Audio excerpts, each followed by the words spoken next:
Welcome to the Deep Dive. Today we're focusing on a crisis that the world's most authoritative legal and humanitarian voices have called unprecedented. We're talking about the devastating situation facing Palestinians in Gaza. And our mission today is really clear. We want to cut through the noise, the political rhetoric, and focus strictly on the official public documentation. The reported findings. Exactly. The findings from institutions you know and trust. The International Court of Justice, Amnesty International, Human Rights Watch, and UN bodies like UNRWA and UNICEF. So this is a deep dive into documented reality, and it's for you. Our goal is to pull out the concrete facts, the facts about civilian deaths, the suffering of children, the starvation crisis, and the legal concerns being raised by these experts. Yeah, we want you to be well informed about what the global consensus is based on what's being documented right there on the ground. And to do that, we have to start where the source material always centers us. With the people. Before we get into legal terms or statistics, Yep. we have to acknowledge the families. The people whose lives have just been violently torn apart. Okay, so let's try to unpack this by first just grasping the sheer scale of the loss. The United Nations and other humanitarian agencies, they use language that's almost unimaginable. They do. They report levels of loss, of civilian death, that are, and this is a direct quote, not seen in recent history. What does a phrase like that even mean in this context? It sounds so formal. It's a professional institutional warning. It's an alarm bell. It speaks to a speed and scale of destruction that has just completely overwhelmed Gaza. So we're not just talking about abstract numbers. No. The reports detail entire neighborhoods just flattened. Yeah. Residential high-rises turned to rubble. Yeah. And the grim reality of, parents searching through debris, confirming that entire families have been erased, just gone from civil records. And that's where the focus really narrows, according to groups like UNICEF, to the most vulnerable. To the children. The UN has warned very explicitly that Palestinian children are facing one of the highest mortality rates in the entire world. One of the highest in the world. Yes. It's a tragedy happening at just an unparalleled speed, and it's creating a generation that is being psychologically and physically scarred for life. UNICEF's assessment was devastatingly precise on this point. It was. They said the physical destruction is matched by the psychological trauma. Their blunt assessment is that, and I'm quoting again, no place in Gaza is safe for a child. No place is safe. When you think about the implications of that, mass displacement, constant fear, injury, the long-term impact on the health of the survivors is going to echo for decades. And it's that human-centered perspective, the scale of that loss, that triggered the world's highest legal authority to step in. Exactly. Which brings us to the International Court of Justice, the ICJ. The significance of their intervention here, it really can't be overstated. Just for a case to be brought alleging breaches of the Genocide Convention, that threshold is already huge. No. It's enormous. So for the ICJ to even consider it, and then to issue emergency provisional measures against Israel, it's a landmark legal step. So what does that really mean for our listener? The court acknowledged plausible rights under the Genocide Convention. Why is that phrasing so important, even though a final judgment is years away? It's fascinating because the language sounds technical, but what it means is that the court is acknowledging the situation's profound gravity. It means the evidence was strong enough to show real risk of irreparable harm to the Palestinian people. So these measures aren't just symbolic suggestions. Not at all. They are legally binding under international law. They represent an urgent, formal intervention to prevent what they see as a potential for further catastrophic loss of life. So the court's language itself is the strongest possible signal of severity. They mandated 3 key actions back in January. That's right. First, a clear mandate to prevent all acts that are prohibited under the Genocide Convention. Okay. Second, and this is the crucial operational one, ensuring humanitarian aid is allowed to reach civilians without restriction. Without restriction. And the third one, about safeguarding evidence. That seems to point towards future accountability. It does. It underscores the long-term legal responsibility that the court recognizes here. Yeah. So this whole legal framework really sets the stage for the field work. Right. If the ICJ is raising this alarm on plausibility and demanding immediate action, then the question becomes, what are the leading human rights groups documenting on the ground that might substantiate those fears? And that moves us directly to the on-the-ground documentation from Amnesty International and Human Rights Watch. Amnesty has been issuing these incredibly detailed investigations. And they're not just documenting single incidents. They're identifying patterns of conduct. Patterns like what? unlawful attacks on civilian areas, collective punishment, forced displacement, and the systematic destruction of infrastructure that is essential for human survival. The infrastructure part is key. Amnesty documents the destruction of homes, schools, medical centers, water networks. Yes, and they stress that what Palestinians are enduring may constitute violations of international humanitarian law. But it's even deeper than that. How so?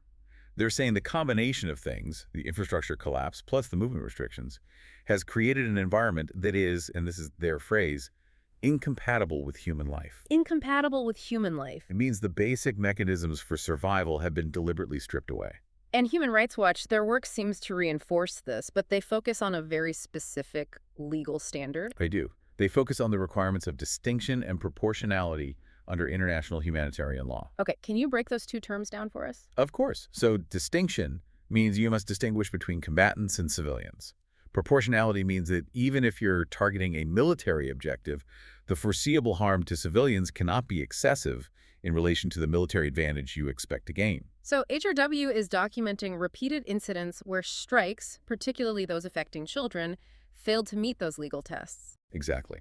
And their insight is that repeated failures suggest a systematic pattern, not just isolated, accidental errors. It signals that the foreseeable civilian harm is just, routinely outweighing any claimed military gain. And that failure translates directly into suffering on the ground. Immediately. Yeah. HRW documents the obliteration of these critical systems. Hospitals, water and sanitation networks, energy infrastructure, residential buildings. So for an ordinary family, what does that mean? It means no clean water, Yep. no electricity, no safe shelter, and crucially, no medical care for the wounded. Which connects directly to what the World Health Organization has been saying. Yes, the WHO has warned repeatedly that Gaza's medical system has essentially collapsed. It's a direct result of these strikes on essential infrastructure. And that leads right into HRW's other recurring concern, Collective punishment. which is prohibited under the Geneva Conventions. Prohibited. If you restrict necessities and destroy civilian life support systems as a response to the actions of a few, it's a severe breach of international law. And that analysis takes us, headlong into the most immediate crisis of all. Starvation and survival, which is documented most starkly by UNRWA, the UN Agency for Palestinian Refugees. They describe the conditions as Beyond catastrophic. beyond catastrophic. Their data shows the vast majority of the population, millions of people displaced, often multiple times. Sleeping in massively overcrowded schools, flimsy tents, or just out in the open. With nothing, no blankets, no heat, no consistent access to food. And this is all happening as the UN repeatedly warns that Gaza is facing imminent famine. And here's the single most jarring detail that underlines all of these findings. Children are now dying from hunger and dehydration. Let that sink in. This isn't a natural disaster. It's classified as a man-made humanitarian emergency. It's happening because food cannot reach the people who desperately need it. The source materials are very specific about the obstacles. Very specific. Aid convoys being blocked or severely restricted. Fuel shortages that stop hospitals and water purification systems from working. Critical infrastructure just disabled. And what stands out to me is the evidence of just desperate survival. The reports are tragic. They indicate entire communities trying to survive on things like animal feed. Or just leaves. Animal feed. When organized aid is obstructed to that extent, that is a reality people are forced into, just to stay alive. And UNICEF, they really integrate the emotional context of this. They report that children are at an extreme risk of mass death from starvation and disease. And thousands are already suffering from severe acute malnutrition. For a parent, that means watching your child grow weaker every single day. Every day. Knowing that there is food somewhere nearby in a truck at a border crossing, but it's completely unreachable because of these systematic restrictions, the emotional toll. It's just unimaginable. And then you have OCHA, the UN's Humanitarian Affairs Office, tracking the destruction of specific civilian sites. Yes, reinforcing the scale of it all. They confirmed the loss of schools, designated shelters, neighborhoods, confirming there really are no safe zones left. So, okay, let's try to synthesize this.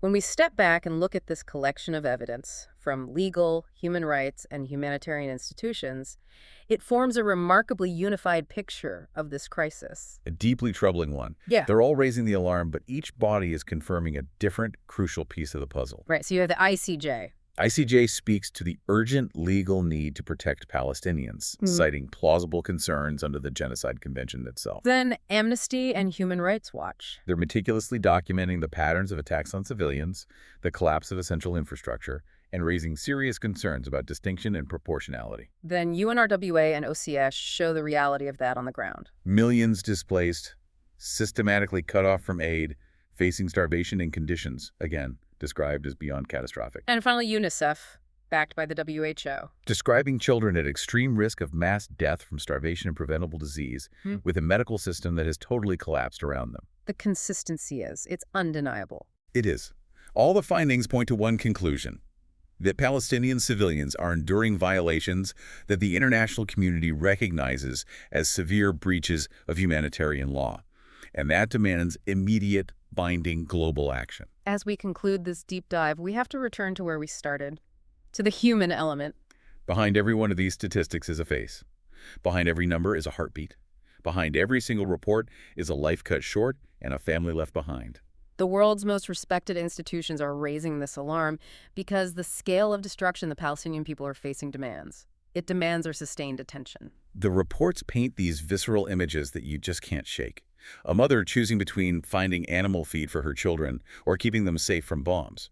A father digging through rubble for his family.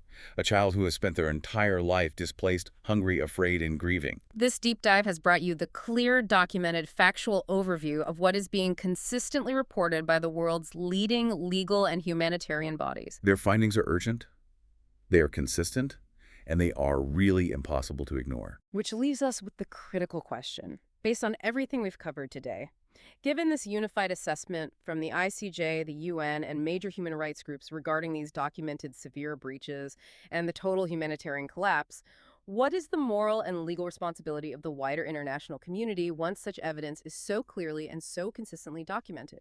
We'll leave that for you to consider.